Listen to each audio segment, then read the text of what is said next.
Okay, let's jump right into this. We're taking a deep dive today into a really interesting sounding film called A Girl Upstairs. Yeah, and we're looking at it through just one source, actually a review from Moviescramble.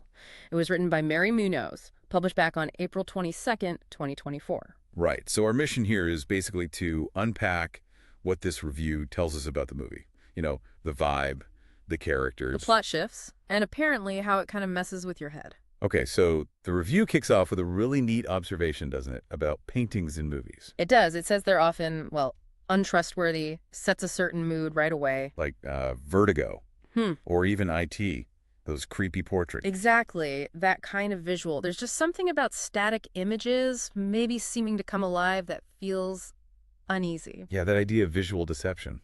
And the director, Kevin Stevenson, apparently uses that whole premise. Uh-huh. It's the foundation for this mystery thriller, according to the review. So it leans into that visual theme right from the start. Absolutely. The review describes the opening as this unsettling montage of all things creepy. All things creepy. Okay, like what specifically? Well, it mentions flickering TVs, dripping candles, a trembling chandelier, gothic vibes, All right. and a knife slicing through an artist's palette. Oh, and this recurring image of material that looks like pink, veiny skin. Whoa, okay. Kink veiny skin. That's Right. Yeah, that's specific. Mhm. And unsettling. Sounds like a strong opening visual. Definitely. And the review mentions the music, too, a score that's heavy on deep brass. Ah, so the sound matches the visuals, setting that foreboding tone. Precisely. It hints right away that things might get darker, maybe lean into horror later on. So you're immediately put in this space of visual unease, sonic tension, and then we meet the protagonist, Yes, Dulce, played by Holly Blair. She's an artist, but she also has agoraphobia. meaning she's confined, right? Stuck in her apartment. Exactly. The review paints a picture of her in this dingy apartment, creating these unusual portraits. Which somehow gets sold, even though she can't leave. Not even past the top of the stairs, it says. Yeah, that's the setup. And it seems her condition isn't just random, it's linked to her past. The review hints at that. It does.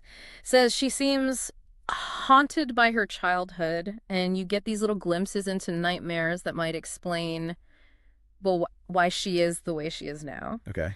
And there's this interesting note from the critic, too, that even though Dulce insists she couldn't survive outside, you get the sense she's actually very lonely. So trapped physically and emotionally, maybe. Haunted by the past, isolated.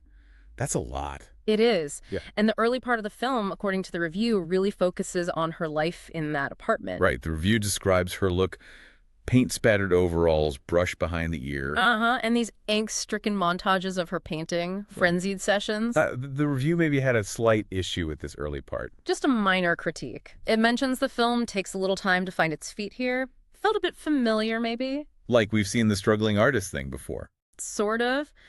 The critic felt it didn't quite get inside Dulce's head, effectively right at the beginning. A little conventional, perhaps. Okay, so maybe a slightly slow burn to start. Yeah. But then things change. The review says something about the film coming to life. Yes, exactly. There's a pivotal moment. Which is The arrival of Webster, played by Gustavo Sintra. Webster, okay? And how does he arrive? Well, this is where it gets weird. The review says he seems to have simply materialized straight out of a painting. Whoa. And he arrives mute and naked. Mutant naked, straight out of a painting. Okay, yeah, that's definitely not conventional. Dulce's reaction must be. Terror initially, yeah. But surprisingly, they start to bond pretty quickly. Really? How does that work? The review gives a lot of credit to Sintra's performance, calls it really interesting, especially since he barely speaks, like about 10 words in total. 10 words in the whole film. How do you make an impact like that? It sounds like it's all physical performance. The critic uses the term Buster Keaton-esque. Ah, like silent film acting. Very expressive physically. Exactly. Hugely expressive eyes, the review says, and he performs these tender acts of kindness toward Dulce. Apparently, he comes across as being just as vulnerable as she is. Huh. So despite the bizarre entrance, their connection sounds quite sweet. The review uses that exact word, sweet. Says it makes you find yourself rooting for their budding friendship. Okay, but his appearance must raise a huge question, right? Oh, absolutely. It cracks open the central mystery. Is this guy real? Or is Dulce imagining him? Is she, like the review asks, losing her mind? That's the core question. Are we seeing something supernatural, maybe? Or is this all happening inside Dulce's head because of her trauma and isolation? Right, so the film starts playing with your perception of reality. Definitely. But just as you're kind of settling into that mystery, grappling with Webster. Something else happens. The review mentions another arrival. Yeah, the tone shifts again, dramatically, with the appearance of Mimi. Mimi. Okay, let me guess. Also from a painting. Uh-huh. Played by Sarah Catherine Bellamy. Described as another painting brought to life. So it's not just Webster, but is Mimi like him? Not at all, according to the review. She's immediately contrasted with Webster, who's seen as kind of innocent. Mimi is described as more aloof and uncanny. Aloof and uncanny. How's the performance come across? The review gives specifics. Head tilts, thousand-yard stares, and tinkling, unsettling laughter. Okay, tinkling, unsettling laughter definitely sounds creepier than Webster's kindness. It really ramps things up. The review explicitly notes that Mimi's arrival makes the apartment itself, the dark, peeling walls and yellow lighting, feel much more menacing. It takes on a far more sinister edge. Wow. So the film pivots hard again. From unsettling mood to this strange, sweet bond, and now into something more threatening. Exactly. And the critic highlights this as a major shift, a rapid divergence from an exploration of trauma and loneliness into outright horror thriller elements. A whiplash type of shift, the review calls it. That sounds abrupt. It's described as happening quickly, especially as the film heads into its third act. It's like the film deliberately pulls the rug out from under you. To make you doubt everything. Yeah, to make you question what you have been seeing and believing up until this point. You have to reevaluate Webster, Dulce, everything. And Sintra and Bellamy, the actors playing Webster and Mimi, are key to making these shifts work. The review gives them huge praise. Says it's tough for actors to come in partway through and have such a big impact on the tone. Right. But Sintra makes you feel hopeful, and then Bellamy just cranks up the tension dial. They're crucial for these pivots. Okay, so all this builds towards the ending. The review was careful not to spoil it, obviously, but it sounds impactful. Very.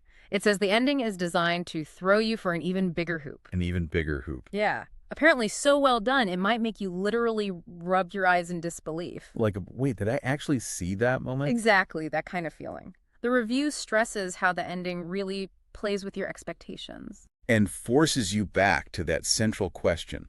What was real? What was in Dulce's head? It seems like it brings that question into sharp focus right at the end. Were you seeing things objectively as they are? Or was the entire film viewed from inside the mind of the protagonist? So the whole structure seems designed to keep you guessing, keep you off balance. Yeah, using the characters, the setting, Dulce's state, it all feeds into blurring those lines. So how does the review sum it all up? What's the final verdict on A Girl Upstairs? It calls it an interesting film that never quite allows you to settle in, which sounds about right, given everything else. And it praises the performances? Yes, mentions good, solid performances, singling out Sintra and Bellamy again for making such an impact. And it successfully blends the genres. Horror, thriller, psychological drama. It seems so. Mixing those elements with the exploration of childhood trauma. Ultimately, the review concludes it's a film that will definitely leave you questioning what you were seeing. And it notes the release date was April 21st. It really sounds like a trip. You know, creepy opening, Dulce's isolation and past trauma, then Webster appearing, sweet but baffling. Then Mimi arrives, shifting everything to sinister. Yeah, and those rapid shifts into horror thriller territory, all leading to an ending that apparently doubles down on the reality bending. It sounds like a deliberate exercise in unsettling the viewer. The main takeaway seems to be challenging perception itself. Not just telling a story, but playing with how you, the viewer, perceive that story. Exactly, making you constantly second-guess what's real within the film's world. Which leads perfectly into a final thought for you listening. Given how this film, based on the review, seems to deliberately blur the lines between objective events and characters' internal experience, what does that make you think about how reality is portrayed in stories?